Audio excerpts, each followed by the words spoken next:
Hello again. Sorry for the slight delay. We've had technical problems at this end. Nothing to do with the platform provider. Unfortunately, my computer crashed and then decided it was going to update itself, so my apologies. This session 2 will run in 30-minute breakout sessions across 3 parallel streams. You can move between streams if you wish and attend 3 options live, but the remaining breakouts will be available on demand post-event. I'm not going to talk you through that too just because of time, but here we've got Leo Cunningham, CISO of Flow Health, talking about understanding threat actors. So Leo, across to you. Thanks, Mark. Cool. So, yeah, we will discuss understanding threat actors. Today's agenda for me, an introduction around Flow Health as a company and me, what threat actors, what are they, their motivations and attack types, why are they such a concern for emerging businesses such as startups, how has Flow Health adapted to these threats, and what can other startups learn from these experiences. And again, a hack-first approach at the startup, and then a QA. So, Flow Health is the world's first AI-powered super app for women's health and lifelong well-being. And effectively what that means is we have a holistic view of health and well-being, and we provide guides for our female users.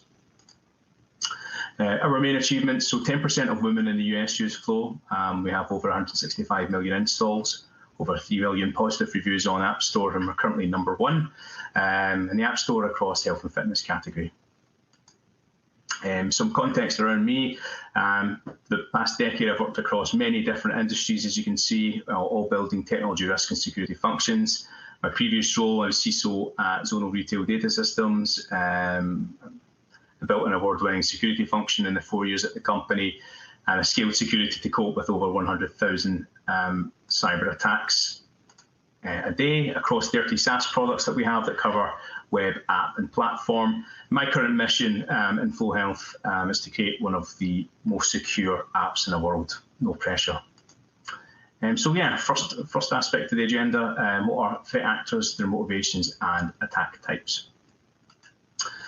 So here's an example table here of cyber threat actors and their motivations, so everything across nation states, cyber criminals, and hacktivists and everything else. I think for me, a key important thing for a startup or smaller businesses, is looking at understanding what threat actors are and their motivations, but I will focus on emerging trends that are impacting our industry and many other similar companies in our industry.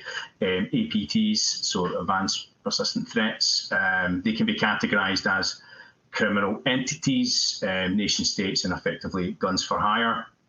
MitraTac have identified 94 different groups, all relating to APT operations. These groups span across the world, including largely funded government-backed groups, as well as ragtag teams of rogues who make a huge dent in the cybersecurity world. And ultimately, these services for hire are easily purchased off the dark web, where criminal gangs are working alongside these entities or using them for independent aspects of work, all with the view of compromising data and selling credentials and everything else, or disrupting businesses or looking to obtain intellectual property. That's something that we've seen in the past where we've mitigated specific attacks. So yeah, some ATPs target specific industries such as medical and healthcare, something that we operate in. An APT group, they always come up with amazing names. Dynamite Panda has one of them that's been tied to China, mainly targets medical and healthcare related entities, which is a huge concern for us at Flow. As you can see here, different streams around the attack types and approaches.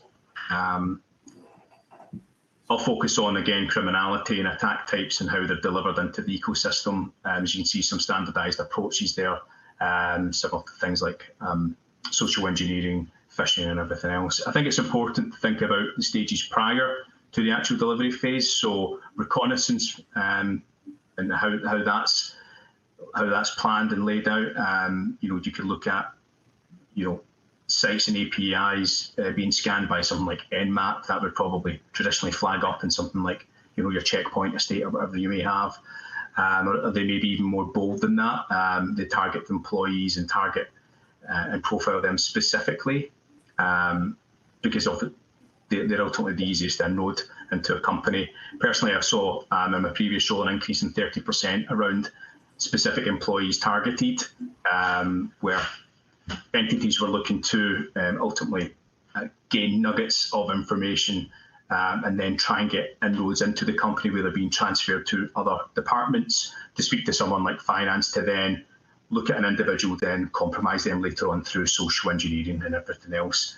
Then this leads to an entry, as I said, via phishing and business email compromise, where someone will replicate the CEO email to then coerce or apply pressure to get someone to process an item of work or click on an email where it may have something like ransomware or whatever. And again, ultimately, these attack types and approaches with the pre-reconnaissance stage look at the psychology of people and how best to target them. And as you can see there's some famous Trojans and malware listed there. The top malware strains seen in the industry is Witch Coven. Again, profiling scripts designed to learn more information about your assets, operating systems, information disclosure, and then APT actors, ultimately looking at scripts to engage and footprinting and understanding what technologies are behind your firewalls or anything given away through your API disclosure. And then Extreme Rat is something that's been quite popular in recent times with ransomware, malware, and everything else, where ultimately they're a remote access tool capable of uploading and downloading files, mostly impacting Windows registry keys, which make up about 60% of what's out there at the moment. And in crimeware, we're seeing Conflicker, a wormized-based item that spreads and exploits a vulnerability, and looking at deleting and removing files within your network shares. So yeah, why are threat actors such a concern for emerging businesses such as a startup? Well, as you can see there,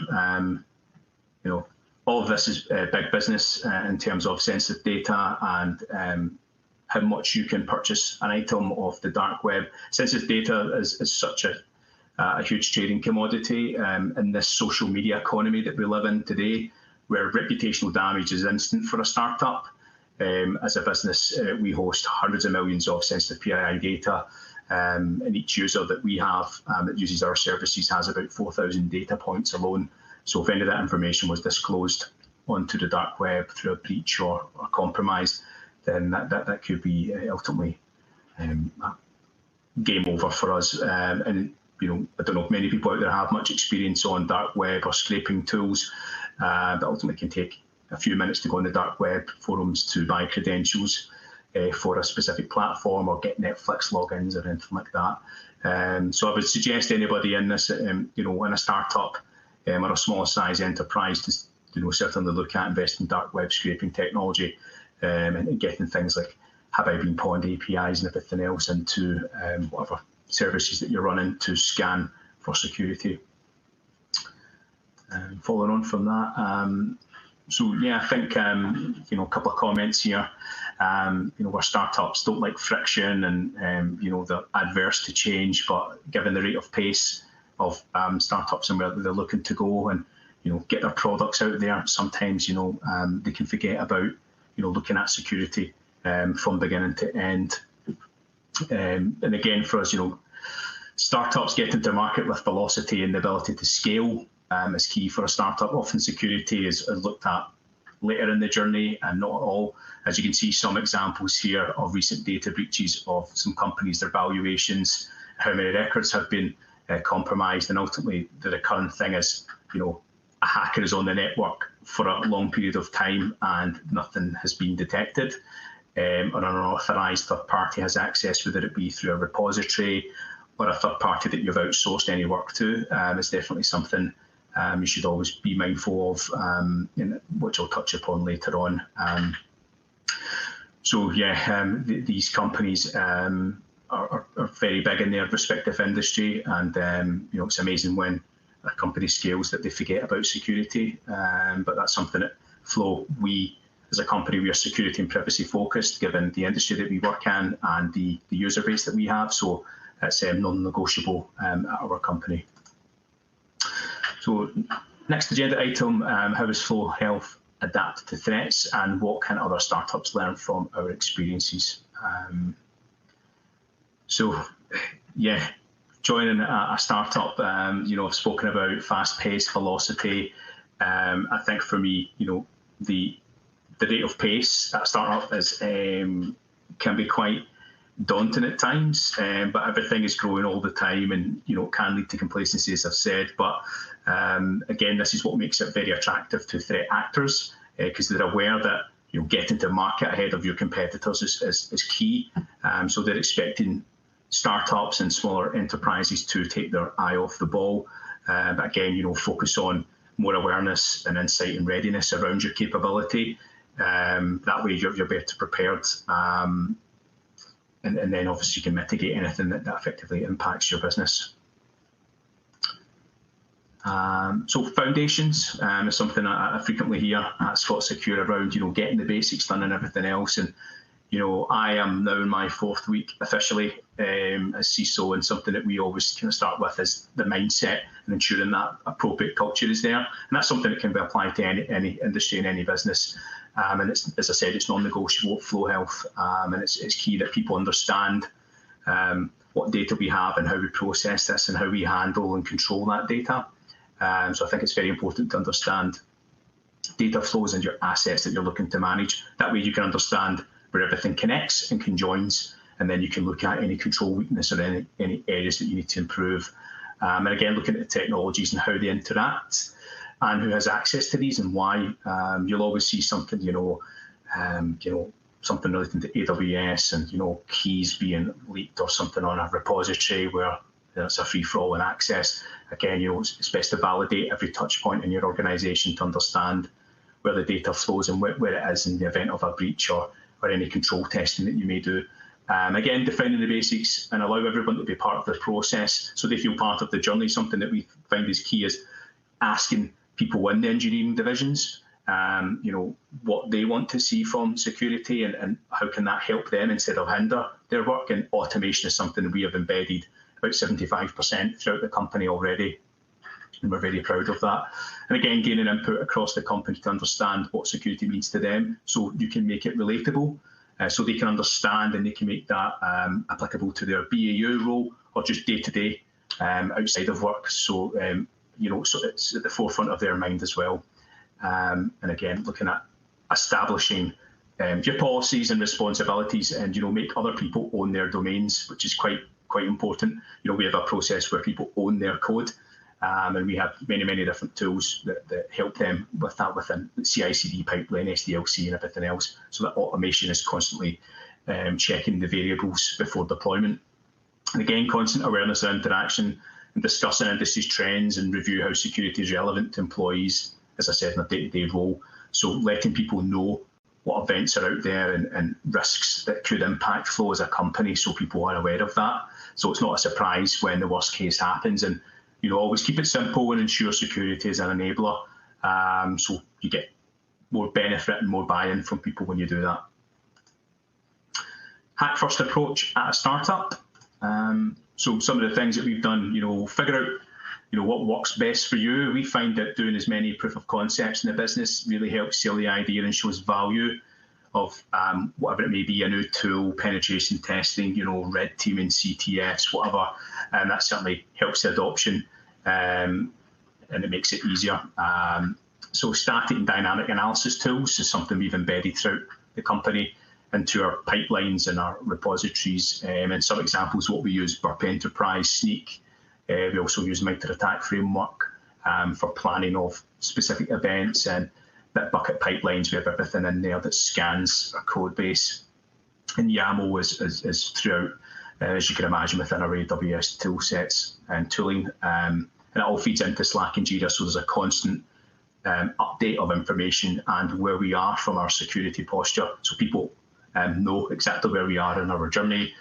Again, I've mentioned Harry Pond earlier and Shodan APIs, something that we've used in a previous role, where these can be configured to look for leaked credentials, or you can face them off against your current databases for your users or consumers, whatever it may be.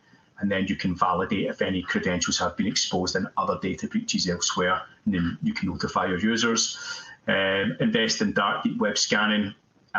Again, that's something I would highly recommend investing in the event that something does slip through. Then you can get to it as soon as it's been launched on the marketplace for sale. Continuous improvement and security testing is embedded in our OKRs, effectively our KPIs, and our sprints, and allow us to find issues first before threat actors or script kiddies or anyone else that's looking to effectively impact our business. So it's constantly in all OKRs throughout the company. Something I've discovered recently is a default config called CACO or CACO. And again, you can run many different simulations to anticipate what attacks would look like, and you can understand the information that's coming through, whether it be JSON or through obviously your queries, and then you can ultimately record that data and export it into AWS, SNS or JSON files, and then you can look at get post requests and anything that may be coming in, or effectively any requests coming into your technology, so you can understand what people are trying to do, like brute force attacks or credential spraying. And again, always remember to check ID access management, your repositories buckets, ensure that there's key rotation and everything else, and always legitimize the traffic sources that are coming in, API calls, failed login attempts. These are clear signs of a threat actor who's trying to brute force accounts and anything else on the back of that. Yeah. That looks like I am done. Mark, if you're there for any questions in the Q&A, I think I'm actually on time. Yeah, you are on time. Well done, that man. And I am like the poor. I am always with you, Leo. So thank you very much for that. Thank you, Mark. Right. I've got a few questions. As you are coming into the marketplace as a startup, the problem is that you don't know what you don't know. So where do you go for advice? Well, we ultimately, we look at things like an external consultancy. If we don't have the expertise, those guys can come in and effectively validate what we have from our processes, the technologies that we use, and then again everything right through to policies and how do we adhere to policies. Do people understand the journey of what's asked for, like a security incident response or general security hygiene and everything else. So consultancies definitely help, and again, if you're able to understand from the board down in terms of what you're aiming to do. So we're aiming to build a world-class security function, so we need to hire good talent, and then from that base, from my experiences, thankfully I inherited a couple of really good individuals in the team, who one of them helped build the engineering side, who's now overseeing cloud security. Then we also have someone in the application security side, and we're currently recruiting. I know that's a shameless plug there, so we are looking for more people to build out the capability, because we have many cool projects that we want to deliver this year. So again, looking at industry blogs, seeking external help through consultancies. I know they can be expensive, or looking at contractors with a skill set that is either very niche or can give you a kind of generalist security overview, and where you should be going in terms of your benchmarks and in your general security posture.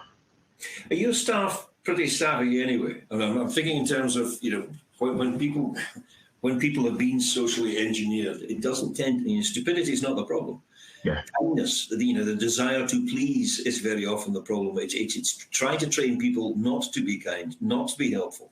Yeah, I think it's like anything. Would you let any stranger walk into the front door of your house? It's always about validation, and don't be scared.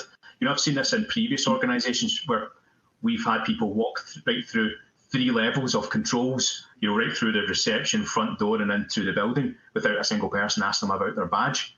Don't be scared to ask someone, in terms of validation or confirming. And if in doubt, if you're unsure, then, certainly speak to the experts that you have within the company. If you do have a security team, or, or anyone within IT to validate that email. And again, something I always find that, if you hover over the the email domain instead of CEO@flow.health, then it may be johnsmith@protonmail.com, and then you kind of know that someone has just changed the naming convention within the email to try and then in turn trick you and convince you that they are a legitimate person from your own domain, your internal email addresses. There's a question here which I won't pretend to understand, but it sounds vaguely sinister to me. This is from Paul Hornsey, one part carbon, saying, in scanning the dark web, is there not a danger of being seen to read and download stolen goods? Well, I would argue if that is your intellectual property or your user base, then you have a legitimate case for, and the dark web is lawless. So ultimately, there's no rules of engagement set. Ultimately, if you're on the dark web doing anything malicious, then that's where the criminality is. But ultimately, if I'm scanning the dark web to find user base or a database that's been compromised, then that's my prerogative, because ultimately that belongs to my company and the intellectual property under that. So we are fully covered legally to scan and go after anything that we feel is part of our customer consumer base and our intellectual property. So that would be classed under that. But again, if you're meaning like from a stealth perspective, yes, I mean you could use a tool that effectively scans for keywords to find a specific database that may be on Pastebin or or a dark web forum marketplace. But obviously these tools can do it quite stealthily. I don't know if that's a word, but yeah. Or you could create your own ID, username, and everything else, and you could go on the marketplace. But we've done it in the past in Zono, where we would validate. We'd have a 4-man check where if anyone was having to go on a dark web forum, then we would ensure that we took the legitimate processes and screenshots of where we were, and obviously people would oversee that in case of a mishap or you clicked on something that you shouldn't have. And again, that was involved in a criminal case many years ago. So we obviously had to build a base to then in turn notify the authorities around something. So hopefully that answers Paul's question. But yeah, it's a difficult one, isn't it? Yeah, absolutely. And this one from Bradley Hamilton, Computershare. Any recommendations on information sources and books to learn more on threat landscape and threat actors? I mean, there's many various blogs. God, I could be here all day talking about it, but this is going to sound a bit of a cop out, but a general Google search on what are threat actors. There's many things like US Gov, US CERT, government agencies that are obviously feeding from NSA and everybody else, and Homeland Security, where you can sign up to emails where they give you an update every week around specific vulnerabilities out there, any threat actors that are operating in specific regions and specific attacks and industries that are currently happening at the moment, to give you a bit of a heads up around what's currently out there, and just to be mindful. And that's something that we would share a lot and disseminate that information in Zono as well. So yeah. This is maybe me being naive rather than Bradley, but I was surprised to see you use books. I mean, presumably, if the information's been around long enough to get into a book, is it not out of date? I would say so, and that's probably where you sign up to a mailing drop with the US government, the US CERT, US Gov, and even the NCSC. There's many various. That means you get it real time or as close to real time, instead of a book that was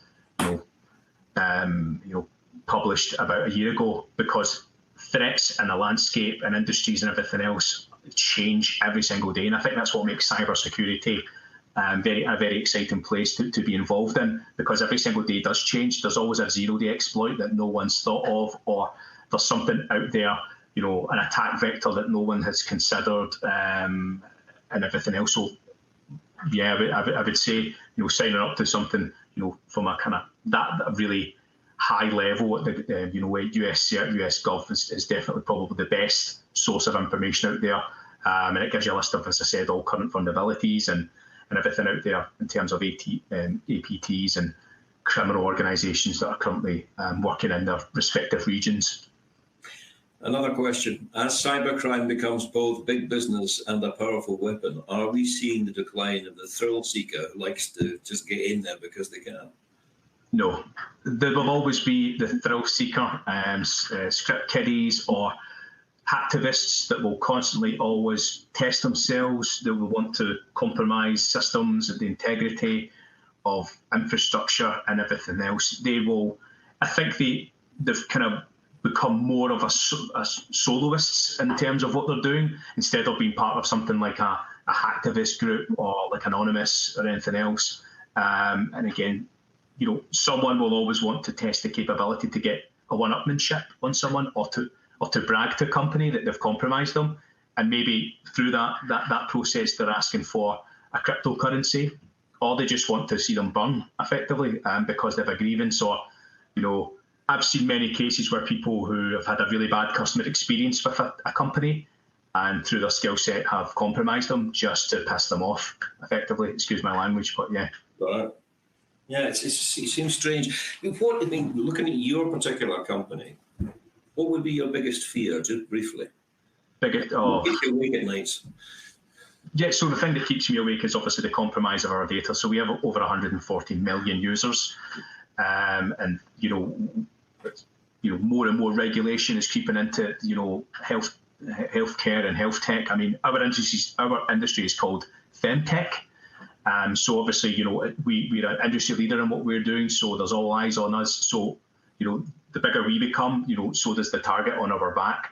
So again, the usual, probably like everyone, is your user, our database is being compromised, and then you lose that consumer confidence and your reputation is damaged. As a startup, we're not like a monolithic bank where the government can bail us out every single decade when we have constant failures in our organisations. So it's very, very difficult for us to, maintain that constantly. I know obviously I was having a go there at some banks, but yeah, I mean, for us, it would kill us overnight if we had a major compromise. Yeah. I was going to say, other views of world banking are available, but Leo, thank you very much for that. It's a really fascinating insight into your day-to-day life and what your business does. Thank you. Thanks again, Mark. Right, we're going to move into the second session now.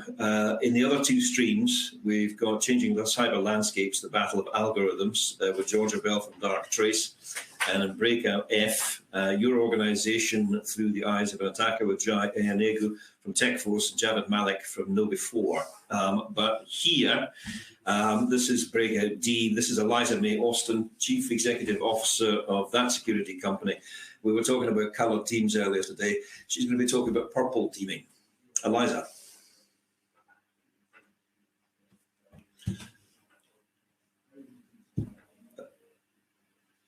Eliza, I can't hear you. Can we hear you now? Oh, God. No, sorry about that. I'm so sorry. That's a great start, isn't it? Okay. So I'm not going to bore you with 10 minutes about me. I'm not very interested. If you think I might be, you can Google me and, hopefully it's not all bad. Who knows? Okay, so I just want to forewarn you, my slides are absolutely terrible. I'm not a designer, and these have been thrown together. Me and my business partner did it a while ago, so everything's just sort of really cheap and nasty looking because we aren't very good at art. Okay. So I just want to start off by saying I love old things. I love like a traditional Yorkshire tea. I love, sorry, I keep getting messages and can everyone hear me okay? Yeah, I'm just going to carry on until I get an alert or something. I love old furniture, old phones, fashion. I love it. I really like Sam Cooke, one of my favourite singers of all time. So massive fan of old music. However, I don't like doilies and I really don't like old tech. And I'll just put that on there just to be nostalgic. Now, the reason I'm talking about this is we have no room in cyber defence to be nostalgic. Okay, we can't afford to risk safety to cling on to things that we once liked, whether it's technology or the way of working, so old processes and whatnot. And as much as I love the idea of penetration testing, and I know that it works well, and it definitely is a service that my company offers, I don't have as much love for it as I do purple teaming. I think penetration testing is kind of old school. It doesn't add the benefits that we really need to see from a business perspective. Might be a controversial opinion. I really don't care. So yeah, I think penetration tests need to work better for the business, and a way that they can do that is by utilising a purple team approach. So remediation is definitely where it's at when it comes to cyber defence. It doesn't matter how much money you spend on penetration testing or fancy tools.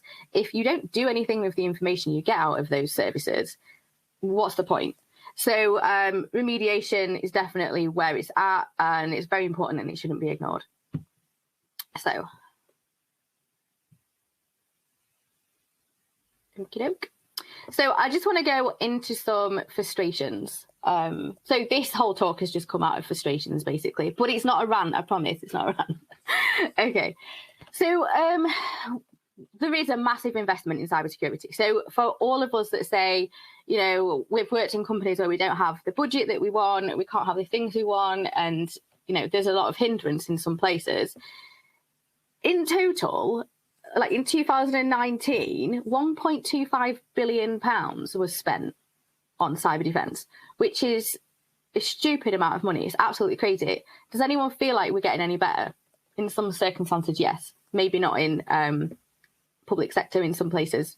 You know, there's some really weak, some really wide spans weak spots. Cybercrime in 2021 rose to approximately $6 trillion. Crazy amount of money. I mean, I don't know how real that is. I literally Googled it and came up with that.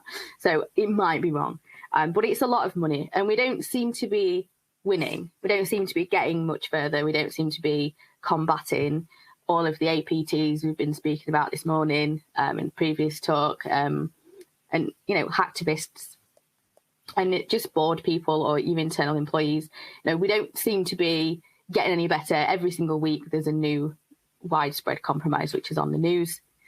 So I think a big problem with that is the approach that we're taking. So with penetration testing, you're looking at a problem through one lens. The scopes are very often narrowed down and quite focused a lot of the time.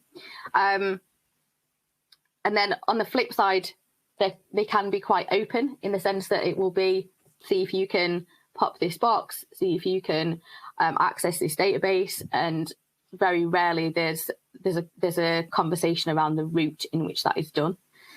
I think as well that can really distract effort and investment, and can create more problems than in terms of the business side than anticipated. So it's worth noting as well that no threat actor, regardless of how sophisticated they are, they're not going to waste a 0 day on anybody if there's low-hanging fruit. So if there's a cross-site scripting attack that's available on their website, if they can utilize that and have a poke around and see if they can get any further into the domain through that, they will.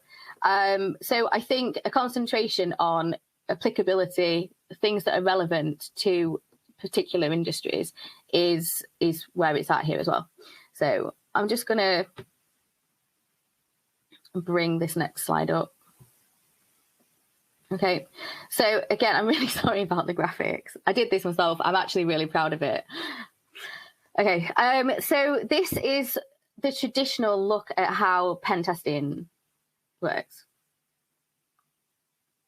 I'm really sorry. So this is against how pen testing traditionally works. So how it would traditionally work is pen tester would come in, I'm sure you all know this, but pen tester will come in, they'll have a defined scope or a very weakly defined scope. They'll complete the target that they're doing. The report goes to the CISO. It doesn't really go any further than that. It eventually might go to the SOC once the CISO's had time to digest it. And then they've got to study the report to try and figure out how they need to remediate it, because a lot of the time remediation isn't the focal point of those reports, which is a shame, really, because that's the most helpful bit. They then have to engage with change control, and they have to go and then remediate the implementation. They need to remediate and implement what they're doing. And following on from that, if they don't get through that whole stream of things, it then gets repeated. And the following year, you may have the same pen tester coming in and finding the same vulnerabilities in an environment they've previously visited.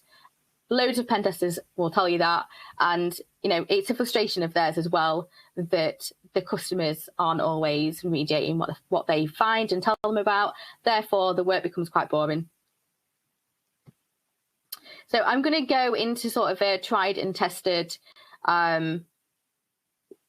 explanation of what we do when it comes to purple teaming and how we've turned that cycle on its head. So what we do is take a common sense approach. So 80% of cybersecurity and getting cybersecurity right is getting the basics right. So there's loads of really fancy tools that you can get, and there's loads of really fancy advanced persistent threats and threat actors that have got all these amazing pieces of kit and malwares that they've custom built. However, if it doesn't apply to you, what's the point in concentrating on it? Okay, we've got to like step away from concentrating on what's in fashion, what's the current trend, what's taking over the news currently, and look more at what's meaningful to us. I realize I'm like just rabbiting on, so I'm trying to like go through this a lot quicker. So I just want to go through the origins of purple teaming. So red team, they are the offensive team, blue team, the defensive team, and purple team is literally a collaborative approach. Okay, so a lot of the time you get blue teams that are really under-resourced. They may have business as usual, so they may be doing detect and respond, responding to tickets. They may also be pulled into various different projects, training and awareness, all kinds of things blue teams get pulled into. And then when you are going to do a purple team, a lot of the time blue teamer will think, oh god, this is just another thing that I've got to sit through, right?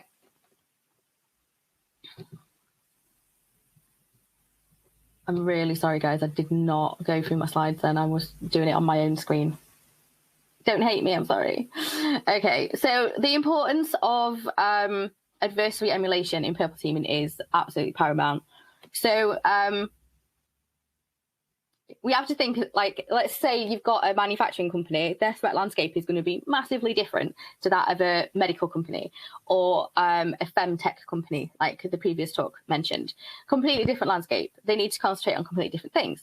So we need to be looking at intelligence-based knowledge and applying that to the penetration testing aspect of purple teaming. So, for example, you can find it on the MITRE-ATT&CK framework for free. If you go to if you just type into Google MITRE-ATT&CK Enterprise, there's a platform there and you can look at it for free. If you typed in retail, you can find all of the different threat actors that have been known to target retail. You can then narrow that down to, say, the UK, narrow it down even further to maybe Scotland. And you can try and work out who your most likely adversaries are and what all their TTPs are. And that's something that we would do, and it's the threat intelligence aspect of it. And I'll just skip ahead to this slide here. If you just have a quick look at this, hopefully everyone can see it and it's quite clear. I think it's it's a screen snip, so it might be a bit blurry. We can see the process here and how it's just so common sense. The threat intelligence information gathering that I've just spoken about is the first step, really. So you want to be looking at how you look from the outside, not how you think you look. I don't care about your Women in Tech program or your, BAME program or whatever. No one cares about that. Doesn't matter what you think you look like. What do you actually look like? What do people actually think of you as a business? Okay. Is there anything there? Have you been involved in any scandals? Do you test your face cream on animals? Whatever. Could that potentially lead to hacktivism? Maybe. Who knows? Apply that knowledge to your adversaries. Work out from from that threat intelligence gathering on yourselves, who cares about that stuff? Whether it's a particular hacking group, it may be your internal employees, it doesn't matter. Who's doing it? How are they doing it? Build your scenario and your playbook around that, which is what we do. So rather than just going ahead and doing a straightforward pen test, we would align the penetration testing aspect of purple teaming to the playbook. Right. So, and it's completely open book as well. So the blue team need to know what's happening. There is no point doing anything to this scale if you're not going to engage your blue team. It's a great learning experience for them. And you need to know what they can see. So there's a red box in the third square along purple team exercise round 1. So that's kind of just to signify where penetration testing as a secular service sits within the purple teaming cycle. So you can see how much smaller it is in comparison. Okay, so just to take you a little bit more through this this cycle, after we've done a first round of red team of penetration testing, we then do the remediation. So hands-on remediation with the company. I mean, I don't know why that's not a thing anyway. I don't know why there's just not more of that.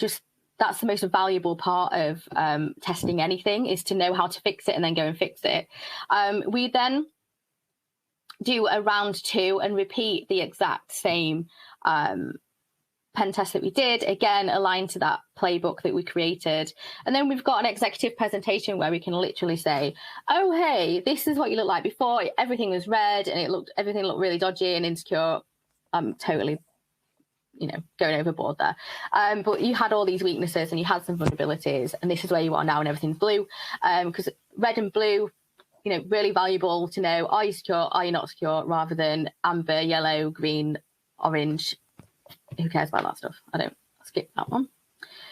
Okay, this is so heavily redacted, and I'm aware of that, but yes. So it may not be the most interesting slide. However, I just want to show you how it would look beforehand. Everything looks kind of red. There's a couple of blue bits in there where they may have done well, or they may have detected something, but maybe they couldn't do anything about it. So then in the remediation phase, we kick off projects and start remediating different aspects of the vulnerabilities and weaknesses that we find. So pretty interesting. Okay, so there's some really, really cool things that you can find out off the back of purple teaming. So as well as it being great for teamwork, team building, your red team and your blue team understanding one another. You don't need to have a red team and a blue team in order to do this. But it helps, especially if you've got some defenders, and also if you have a seam, that's awesome. Gives you eyes and ears on the network. But some key financial areas that are great to focus on are people, process, and technology. So, your core 3 values there. So it really does highlight who doesn't do anything, who's rubbish, who's great, who's amazing, what members of staff you should really be investing in, and which ones maybe if you have cutbacks you should let go, or maybe just people that are in the wrong role. Okay, so massive areas of improvement there when it comes to people. In terms of process, you definitely are able to identify bottlenecks, issues with change control, and just anything you can think of that may be holding back your cyber defense. That all comes out in an engagement like this. And in terms of technology as well, you really get to see which tools you're underutilizing, which ones you've totally wasted budget on, and then maybe what you need going forward. Maybe there's something that you really want and you're not sure if you need it or not. This is a really good exercise to do, and you don't have to spend a lot of money to do it. It is possible to do purple teaming yourself. I'm just going to skip that one. I realize I'm kind of dribbling on a bit, and I think when you're talking, you almost forget. Because I can't hear anybody, you almost forget that you're actually talking to anyone and just start talking, and I'll just stop. So I'm just going to go through this case study here on a company called Terrier. They're not an actual company. We don't talk about our companies, actually. We don't talk about our customers. We never name drop them, and you'll never find them on our site. We don't ever want to be instrumental in a third-party attack. scenario. So we have pseudonyms, and this is actually a pseudonym of a pseudonym, because I didn't want them to look at it and recognize themselves. So yeah, these were a large company. They were multinational, and they seemed pretty mature, to be completely honest. They had multiple teams. They had defense teams, developer teams, AppSec, everything really good. They had SIEM, loads of stuff, really, really good. They also had an MSSP supporting them, which were great, but there were some major issues, right? So let me go to the next slide. Some areas that we were able to uncover cost saving in the realm of people were here. And this is, I think, a really interesting bit, and which is why I wanted to really skip across to it. Okay, so we found out that one member of the team was literally doing 80% of the work. And that is shocking, especially to say that they had a team of about 8 people. Absolutely terrible. There was one member of the team that literally to this day, I don't know what that person did. Subsequently, after this report came out, the CISO was incredibly shocked, and they did have some restructuring of the SOC and managed to save some money as a result. It's kind of Machiavellian, and I get it. It's not the nicest thing, but I think part of being in security is asking the difficult questions, and we have to be able to do that. So some of the SOC, members of the SOC didn't know how to handle incidents. They were unsure and they didn't tell anyone.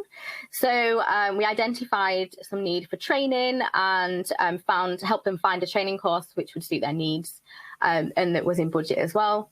So we saved hours in terms of time, which is money. It does relate to money. And we gave them enough knowledge that if they did need to let anyone go, they knew who to do it. We found out as well that the MSSP that they had didn't have the right use cases to suit that company. The reason they didn't have the right use cases is because our customer had not communicated it to them. It wasn't the MSSP's fault. They did a fine job, but they were unable to support them to the full extent that they needed it. Okay, so we also looked at the processes that they had in place, and we managed to identify a number of different issues again. So there was a lot of stuff they were doing manually that could have been automated, such as dashboards in SIEM, for example. There were a lot of different tools that they had to look at to get the information that they wanted, when really they should have just been forwarding the logs to a central pane of glass. That would have saved hours and hours of multiple people's time, which would have saved a lot of money. And also we uncovered the fact that the MSSP that were acting as first line, sometimes something would happen and they would send the ticket over to the email address. No one would respond to it. And then we came to the conclusion that, actually, the majority of the team aren't aware that this email box is there with these alerts in. And it was only going to a particular senior person who, when he was off or busy, nothing was getting dealt with. Absolutely a bottleneck there. So we changed that whole process. Both companies had Slack installed, so we just created a Slack channel for them, and it worked perfectly fine. And again, loads of time spent that has now been saved. So technology, really, really interesting and quite funny. They spent a absolute shit ton of money on this really fancy EDR technology, a good one. However, it didn't pick up a lot of what we did. And as soon as we created any custom scripts, it just didn't pick up anything. What did pick up a lot of what we were doing and alerted on it was Windows Defender. They didn't even know they had it in their environment. They had no clue. It had sort of snuck through on the build and just been sat there, and it actually alerted on almost everything, including some custom scripts as well, which was super interesting. And again, they were massively underutilizing that, and they'd paid like £200,000 for this particular tool that didn't alert on anything. Maybe they should have invested more time in refining Windows Defender. It gets some stick, but I've got a new appreciation from it after doing that job. So then what we would do off the back of all that information is go through and all of the things that we've identified as being cost-saving exercises, put them in an 18-month plan. Again, I realise this is really redacted, but I didn't want to give too much information away in terms of our clientele. Maybe I should have just rewrote it. So this is, an 18-month plan, not a 12-month plan, on how they can save money. We came to the conclusion that this one, if they were to follow our proposal, they'd have saved just over £300,000, not to be sniffed at. You know, you could do a lot with that money, especially if it's a year. So I just want to very quickly go on to talking about how to get internal board investment if you want to have a crack at purple teaming. I think cybersecurity professionals have got this really terrible habit of not speaking the language the board speaks. They don't care about the technical jargon. They speak in terms of money, right? Speak on behalf of myself, someone who is a CEO of a startup. It is money that is at the core of your worries. When you're speaking to other CEOs, even if they're at large companies, that is what they get judged on. That is what their performance gets judged on. So talking about security in terms of money, if we were to do this, we could save this amount. If we were to be compromised in this way, we would lose this amount. And negotiate your place in the business through that narrative really helps. There's loads of benefits of purple teaming. I've slapped them on the screen there. I'm not going to go through them because I'm going over time, I think. Use cases, you definitely can test the resiliency against your adversaries. Again, budget optimization every time. Genuinely, I can't harp on about it enough. It satisfies penetration test requirements. It upskills and matures your current people. Why would you not do it? Have a go at it. Some considerations, if you do have a go at it, there are some cultural issues there between red and blue. Don't always like each other, don't always get on. It is open book and they do have to work together and they're essentially working as one team. So something to think about, but it can, if you're internal and you have those two teams in different silos, it can really bring them together. It's really, not to sound cheesy and American, but very beautiful.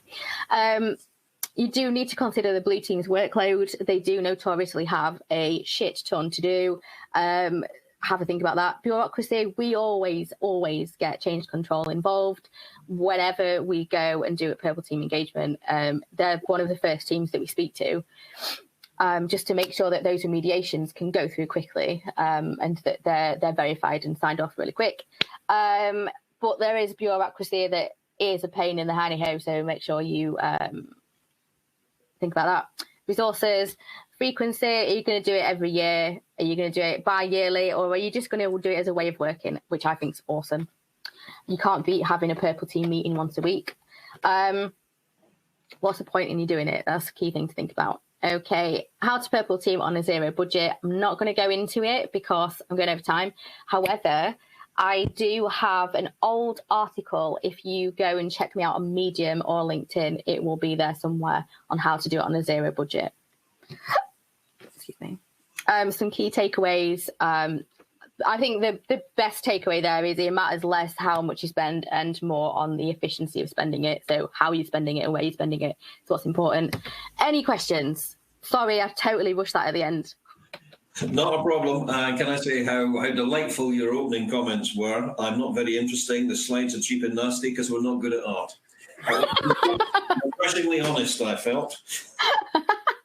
Talk about the purple team, having a cooperative approach. How do you stop them becoming too cooperative? I mean, I can see that as getting, a bit chummy and cozy and possibly a bit lazy eventually.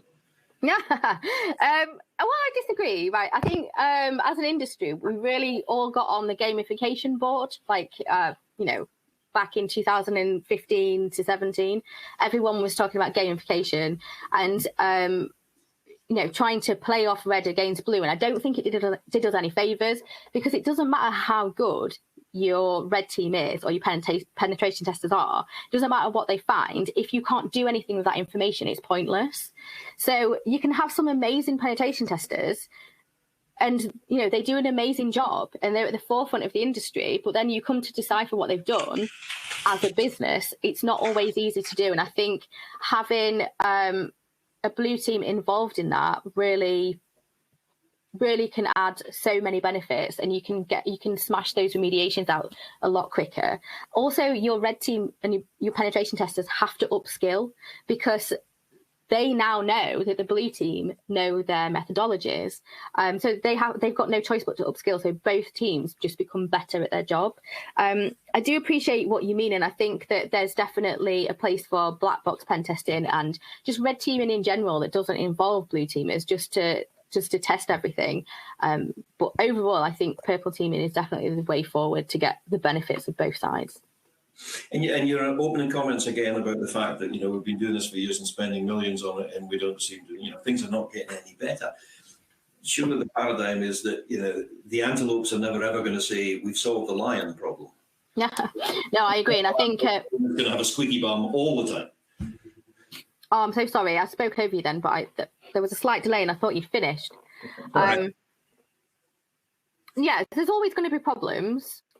Nothing's ever going to be 100% secure, and it's part and parcel of a business being functional and being able to engage with customers. You just think like of your house, okay? If you lock your door and lock your windows and pull your curtains at night, technically, some fat guy with a beard on the 25th of December can get in through your chimney. Like, technically, that is a vector. But is it likely? Not really. I mean, maybe I'll be proven wrong, who knows? But I think applying the relevance to you is what is important, and just concentrating on why you would be attacked, why me, who cares about us, what competitors, what can they do with information from us, and apply that to your security processes that you've got in place. And I think you can be as clean as you can be, and you're less likely to get attacked. There's always a possibility, but I mean, do your best. Yeah. Eliza May, that's been a pleasure. Thank you very much for speaking. Thanks for having me. No problem at all. Thank you. Thank you. This is now the third session in this outfit, and it is the only live session that's going to be running in this chunk. It's Andy Grayland, CISO of the Digital Office. And don't forget, you can post questions down in the bottom section of the screen at any time, but this is about implementing a voluntary security assessment scheme for suppliers. So, Andy, over to you. Thank you. So, as was said, I'm Andy Grayland. I am the CISO for the Digital Office for Scottish Local Government. Our role is to help enact digital transformation across local government in Scotland, made up of 32 local authorities. In this presentation, I'm going to focus on a scheme we've been running for the last 2 to 3 years on implementing a voluntary security assessment scheme for suppliers. In terms of what I'm going to cover today, I will give you a quick overview of why I think this is an issue. I'll talk about the case study that we use this on, which is digital telecare. I will introduce our experimental solution, talk about the outcomes, and then any recommendations that I think that anyone watching this presentation will be able to take away. I suspect most of the people on this presentation will understand that supplier security is a major risk.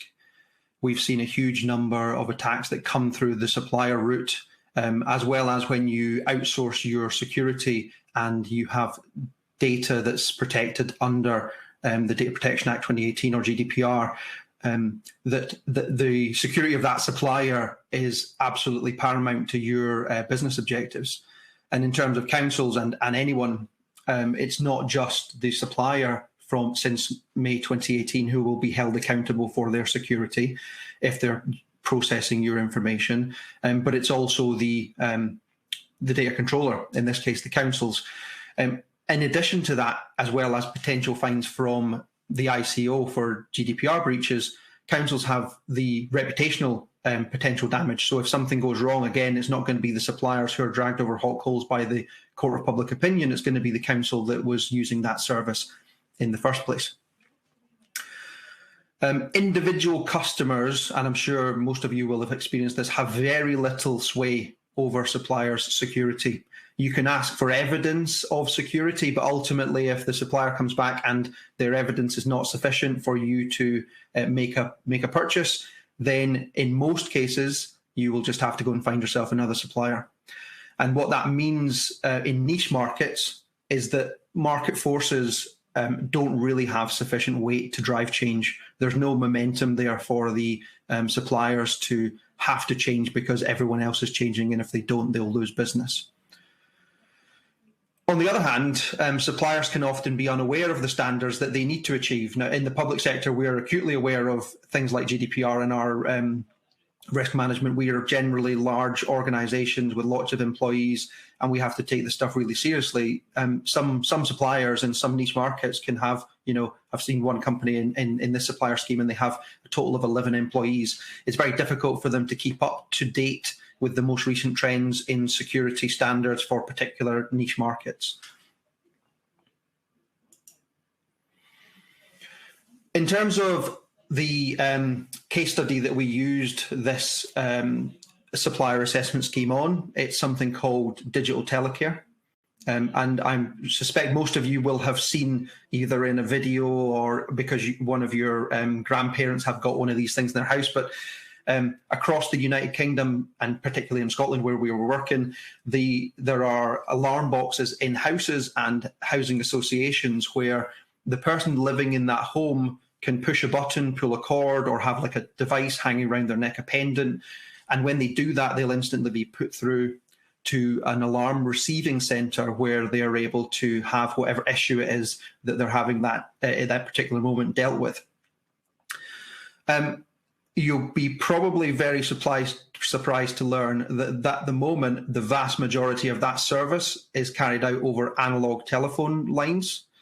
And whilst the backbone, for anyone who's aware of the telephone network, is no longer analogue, the endpoints from the exchanges to the houses in the vast majority of cases across the UK today, and particularly in Scotland, are still analogue. And these alarm devices that are used to care for the most vulnerable people in society right now are running on that analogue service. When it was first created, it was absolutely fantastic. It's kind of like a highly resilient, almost war-based like technology that is completely resilient. You can blow up one area of it and the rest of it will keep working. It's absolutely fantastic. But since it's become obsolete effectively, there hasn't been very much maintenance done on it. And as of right now, anyone who's tried to make an analog telephone call will tell you that the connections are very poor, the quality is very bad, and in some cases, the connections will drop halfway through the call. So in terms of the future, BT and the other service providers are in the process of ripping out all of those last analog connections from the exchanges to people's houses and replacing them with fully digital services. And what that means is that we have to invest in now fully digital endpoints for those alarm devices. So we're going from a situation where we had fully analog services that would use tones in order to send information across an analog wire to now a completely digital device. And you can see here the difference in terms of the topology, whereas before it was effectively point-to-point. There was multiple routes you could take, but once the exchange had decided where your call was going, it was very fixed. And now we're in a situation where we're going to be routing quite a lot of this information over the internet. So in terms of why does this matter from a security perspective, under the analog system, as I said, it's effectively a point-to-point connection once that exchange has decided which route you're going. And if anyone wanted to tamper with that ability to make that phone call, they would have to be physically present in Scotland. They would have to know exactly where that telephone wire was going, and they would have to tap into that exact telephone wire. Unfortunately, with the digital design, that's no longer the case. And instead of having to be located in Scotland and have to know exactly where the wire's going, we can have threat actors from worldwide international criminals who may want to hold our service to ransom. And they can exist anywhere in the world. So our threat exposure has gone from almost nothing right the way up to one of the most critical services that we can deliver for people's health directly being connected to the internet. It's worth noting here that the vast majority of companies who sell into the Scottish market at the moment under the analog world have always been analog companies, and they now all have digital offerings. And anyone with any experience working in this kind of environment will tell you that those two development life cycles are completely different. And our initial apprehension around 3 years ago was that these suppliers are unlikely, so they may well just about be able to develop good digital solutions, but the likelihood of those digital solutions being secure enough to effectively operate in this space was very small at that time. In terms of worst case scenarios, we could see that a local criminal is able to steal a SIM card in one of these alarm devices and run up a huge phone bill. A bored teenager who lives with his gran might be able to disrupt alarm signals or calls, not just within that house, but they may be able to break into the device and do something across the entire network. On the larger scale, we might see an international criminal who is able to disrupt alarm signals or calls or hold the entire care provider to ransom. And then at the end of this care provision line, there's an alarm receiving centre that holds a lot of sensitive health data and personal data about individuals, and they may be able to break into that arc, steal the data, and either use it for their own personal gain or use it to sell on. And someone may like to use that information for some kind of phishing attack or spear phishing attack in this particular case. And I should say that this isn't an exhaustive list, but it's just to give you an idea of the types of risks that we've identified with this system. In terms of a very high-level overview of what the network topology would look like and where the risks lie, you have the alarm on the left here, and like I said, you need physical access to that alarm, but it could be the fact that there's a Wi-Fi interface in there. There might be a 4G interface. There might even be a USB interface that someone's able to access the device through.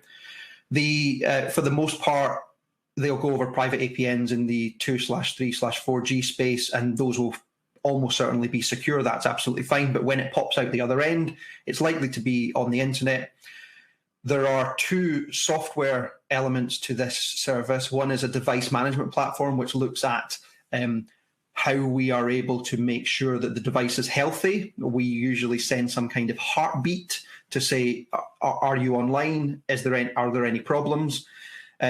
An attacker could take that device management platform offline, which would stop the heartbeat functionality. It is of interest to us what happens to the service when that happens. They could also break into that device management platform and see what else they could do to leverage some kind of denial of service. In most cases, the DMP is responsible for over-the-air firmware updates. So if they were able to gain access to that device management platform, there's a chance they could disrupt the entire network by changing the firmware on the alarms. And then the place in this network topology where the most sensitive data sits is the alarm receiving center, and that's effectively a call center. In the digital world, it doesn't have to be a physical place. It could be multiple people sat in different locations, all acting through a cloud alarm receiving center. And again, I would see this as a primary target for attackers who might want to try to hold this system to ransom. The current position in the public sector in Scotland is that we do not pay ransoms. I think it would be a very, very difficult decision for anyone to make not to pay a ransom when people's lives were on the line on the other end of the system. So I would rather not have a chief executive of a council have to make that decision. So that's why we initiated this supplier assessment scheme. We've gone through a number of different iterations in terms of how we got to where we are today. The first thing we tried to do was create a single template supplier questionnaire and then distribute that to the 32 health and social care partnerships who run these telecare services across Scotland. It was a way of providing guidance to health and social care partnerships about the minimum security standards that they should put in their procurement process. But we found some issues with this way ahead. The good points were that it was lightweight, it was hands-off, didn't require a whole lot of money to run it. I think we produced and distributed the questionnaire based on the NCSC's 10 steps to cybersecurity in approximately 2 weeks. It enabled health and social care partnerships to apply their own risk methodology. So rather than having a single centralized point of truth that says, yes, this is good and no, this is bad, it could be the case that depending on exactly how an individual health and social care partnership implemented their solution, that they were able to take a risk that their neighbouring health and social care partnership could not take. The bad points were that suppliers were frustrated at having to deal with multiple security dialogues across Scotland. So we had all of the health and social care partnerships engaging with these suppliers, and in many cases, multiple suppliers. Anyone who's been through procurement will know that you generally are looking at somewhere between 9 and 50 returns for any question that you send out. And then each supplier then had to deal with the 32 health and social care partnerships on the other end of that, and it was a bit of a nightmare in terms of administration for the suppliers and for the health and social care partnerships. What we found was that no single health and social care partnership had enough sway to mandate change in a supplier security posture. So what that would mean is if you sent out a tender and 10 suppliers came back and none of them provided sufficient evidence of security, you effectively could not roll out this service. Or you would have to roll out a service that you knew had inherent risk and you had no way of mitigating that risk. That wasn't an ideal situation. I should say that the rollover to digital telecare is not optional, even though we're seeing failed calls on the analog side. That's not the main driver for change to digital. The main driver for change to digital is that all of the telephone network providers are switching over to digital fully by 2025 at the latest, and the last time they will give you a new live service is December 2023. So after December 2023, it will actually be impossible to roll out a brand new analog telecare service within Scotland. So another issue that we faced was that health and social care partnerships don't have the resources or knowledge to challenge the questionnaire answer. So we had suppliers coming back with an absolute a rainbow of different responses to exactly the same question. In some cases, it was because of language difficulties. We have suppliers from all over the world applying. In some cases, it was because of technical language within the response. In some cases, it was because of lack of technical expertise in those answering the questions on the supplier's end. So all of this made us go back to the drawing board. It was pretty much an unworkable solution, this one. We came up with Attempt 2, which was a centralised assessment process. The key objectives were to make it voluntary. We didn't want to try to force any suppliers into this. We wanted to ensure that we got maximum supplier engagement.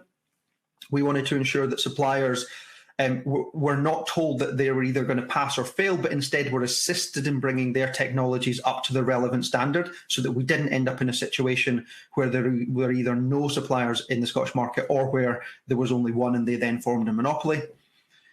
We wanted to make sure that there was trust between the suppliers and assessors, and that is to say that if your penetration test, which is one part of the assessment scheme, comes back and says that you have major vulnerabilities, then we don't want you to go away, fix those, then send us another penetration test back. We want you to show us the one with all the vulnerabilities in it, and the way that, and then we can help you decide whether these are actually things we care about in the first place. In some cases, we may not care about that particular vulnerability that's been highlighted. In order to do that, we have entered into non-disclosure agreements with any supplier who has taken part in the voluntary scheme. And we wanted a simple process for the health and social care partnership project managers with limited technical knowledge. So we didn't want them to have to go through screeds and screeds of evidence. We basically wanted to say, here's a lookup table. If you want to purchase from any supplier, make sure that their device or service is listed in this table, along with any caveats in that table. And then you don't have to really care about whether you technically understand what is good or bad about this service from a security perspective.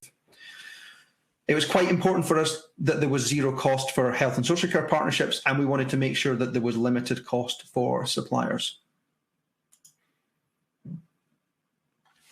In terms of how we achieved that, we basically took the same supplier security questionnaire that we developed before. We refined it slightly, and we issued it once to each supplier who chose to take part in the scheme. We, as I said before, entered into a non-disclosure agreement with each supplier. which is all about the trust and making sure that the supplier's happy that we have that they can have complete confidence in sending us their dirty laundry effectively. I should say that the supplier scheme is not run by an organisation that will be procuring any of these devices. So there is no commercial disbenefit to a company telling us about any of the vulnerabilities that they have. We asked suppliers to pay for penetration testing of any devices or services to be offered for sale in Scotland, and we've discovered that the approximate cost for this is somewhere between £5,000 and £10,000 per device or service. So it's not a huge amount of money for each supplier, given that they only have to do this once. We then conduct a risk-based assessment of the devices, services, and the supplier themselves based on the information provided to the scheme. And the supplier is then either accepted onto our list so that the customers can see that they are safe. They may be accepted onto the list with an agreed timetable for remediations. We've put a very loose line that says, you know, anything that's a high vulnerability on a penetration test we will not accept, but if it's medium or low, we will effectively risk assess those and say, are we happy for them either not to be fixed, or are we happy to give them an appropriate timetable and provide us evidence at the end of that timetable that this has been fixed before they go on. Those who do not pass are offered remedial guidance to improve and are welcomed for reassessment with absolutely no barrier, or we'll reassess them as many times as they need to get accepted onto the scheme. In terms of weaving this into the procurement solution for new digital telecare services and devices, we have asked Scotland Excel to introduce a question on their new framework, which will say, has this device or service been accepted onto the assessed supplier scheme? Here's an overview of the end-to-end process. I won't go through it in great detail, but there's a couple of things I want to pick out here. The first is that there are only two statuses that a supplier can have. They can either be unassessed or they can be on the assessed suppliers list. There is no fail here, and that's very deliberate. We want a supplier who is volunteer to take part in this scheme, but whose devices and services have not met the standard that we need, and they cannot be brought up to that standard. We do not want them to appear to their customers in any other way than a supplier who has not chosen to go through this scheme. There should be no commercial disadvantage for taking part in this scheme and then finding that your software or service cannot pass it because there is a critical vulnerability that you can't fix. Basically, there's really two routes through this. One is, let's look at the supplier and their security processes and see if they can actually handle any issues that are brought up, and we do that through the security questionnaire. And then the other element is then let's look at the end result. And I should say the other two presentations we talked about penetration testing and how, you know, that there's only one view in time and things like that. But we kind of just want a snapshot in time to validate anything that we've asked in the security questionnaire by saying, so you've told us that you have all of these processes in place in order to make sure that your devices and services are secure. Let's put that to the test with an independent penetration test from an accredited tester that the supplier pays for, and it'll give us a good idea of whether your answers to the security questionnaire were in the right ballpark or whether you might have been over or under exaggerating your posture. We will then help the supplier to fix any of those vulnerabilities that we don't want to be in the service provided into the Scottish digital telecare sector. And we will work for as long as it takes to make sure that that supplier eventually can get on the list, provided they're willing to do the remedial action, take the remedial actions and pay for the costs of any of those changes that are required. In terms of outcomes from this process, the vast majority of the existing Scottish market have engaged with the scheme, and some new provider, which I'm really happy to see. The first supplier device and service went live on the list at the end of January 2021. And new devices and services are being assessed weekly. So far, we've detected 21 vulnerabilities that we thought needed some kind of mitigation work. And of those, 6 of those have been remedied by the suppliers. And I think this really is the success story of this voluntary scheme, and that is that by grouping together and working together, we were able to get the suppliers to change their security posture. And instead of narrowing down our group of suppliers based on those who are already secure, we helped the suppliers to secure their systems and therefore kept the same broad range of market options, but made sure that they all fit into our security posture. The other 15 vulnerabilities that we've detected so far have an agreed timetable for rectification with the associated suppliers. In some cases, suppliers have issued letters of intent to achieve industry standards such as ISO 27001 if they don't already hold one. And we don't hold those industry standards as a requirement for the scheme, but it's a really good and quick way of knowing the security posture of the company as a whole if they do hold one of those standards, and it makes our job a lot easier to then do the assessment. And so far, the feedback from suppliers, which is probably the most important thing in this scheme, has been really positive to this approach. My recommendations for anyone who is watching this that thinks they might be in a similar circumstance and might want to implement a similar scheme. First of all, I'm happy to talk to you about it if you want to contact me, and I'll set up a one-to-one call with you. I would suggest you mirror this scheme where you can gather a large proportion of the customers under one umbrella. The weight behind this scheme comes from the fact that we effectively got all of the Scottish market together and said, we will only buy from you if you fit into this particular mould.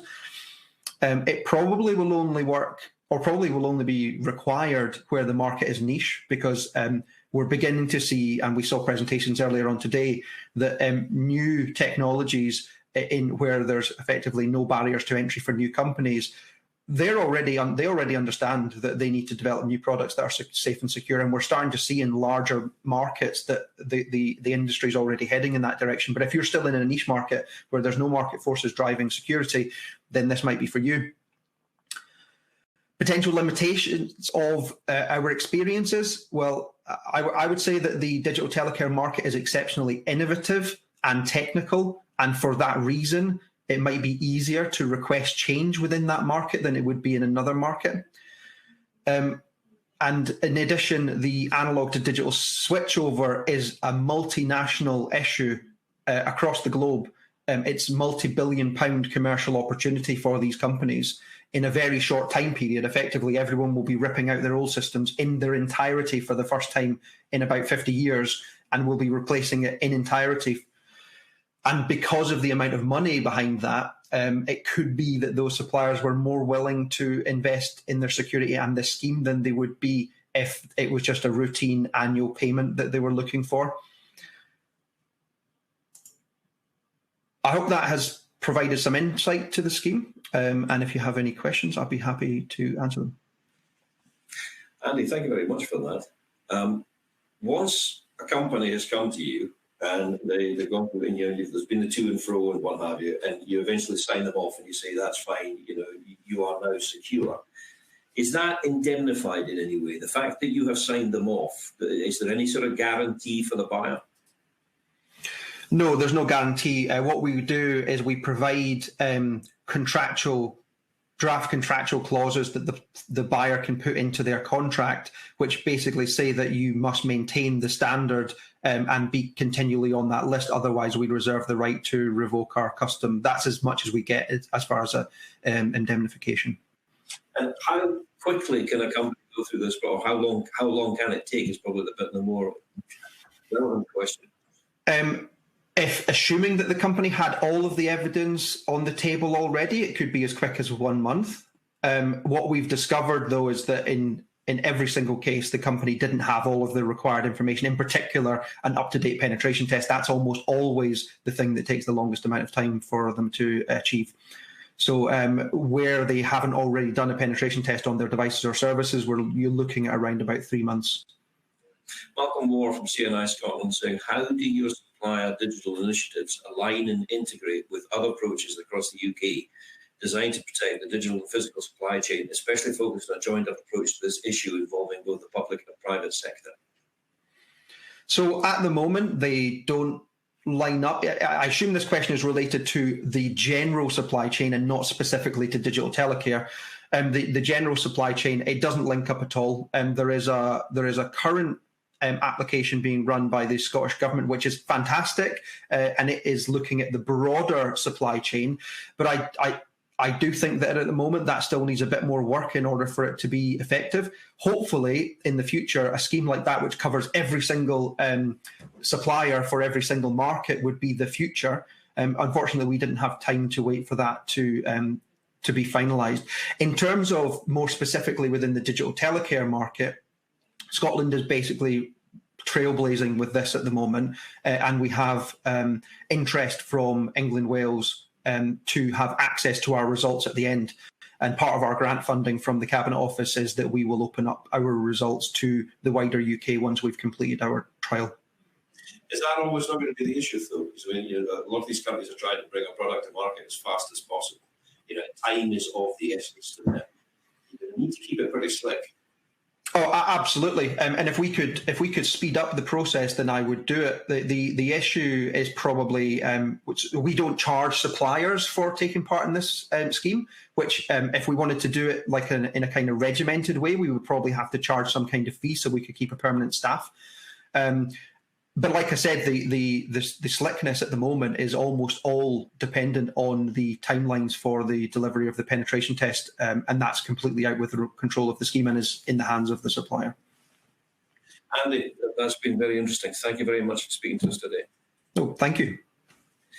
Andy Graham, the CISO for the Digital Office. We're going to break for lunch now. It's going to be a 60-minute break. The final session of the day, session 3, will start at 1:30. Take the time, if you can, to visit the exhibition hall during the breaks, see the solutions on offer, and just say hello to our sponsors. And don't forget to enter the prize draw. Don't enter the prize draw so you can't get your personal details. You know that. That's the way it works.